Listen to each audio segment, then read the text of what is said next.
kuma maza su ji tsoron Allah kamar yadda muka faɗa.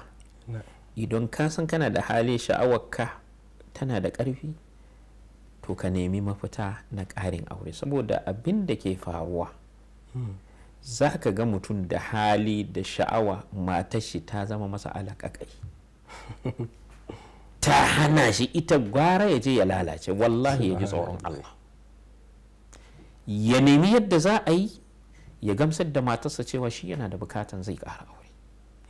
Shi ma kamar yadda muka ce ya bi hanyoyin da zai iya ya gamsar da ita, tunda ba abin da ya gaza na biya mata bukatunta, wanda a nan shi ma wani akwai shi da burin tara mata, amma ya ji tsoron Allah, ko da yana da hali na kuɗi watakila hali na sha'awa ba zai yi ya wuce mace ɗaya ko biyu ba, to wannan ma ya ji tsoron Allah ya takaita a kan iya abin da ya san, tun da hakkinta ne ya kange ta ita ma ta kame daga tunanin wani namijin daban, kamar yadda shi ma hakkinsa ne ita ta san cewa idan bata gamsar da shi ba ya nemi ya ƙara, saboda duk wannan ya kange kansa daga fadawa abin da Allah ya hana.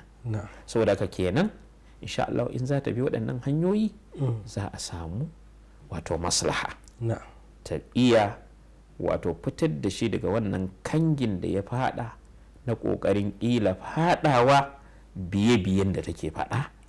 Wataƙila ba biye-biyen ba ne, yana son ya yi auren ne, amma saboda kwarjinin nan da take da shi da tunanin alkawarin da ya mata ya kasa ta inda zai biyo.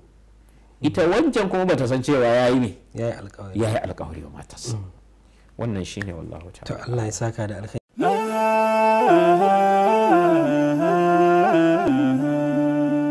Haske mai leƙa gidan kowa Afirka TV. TV3 tafarkin rayuwa.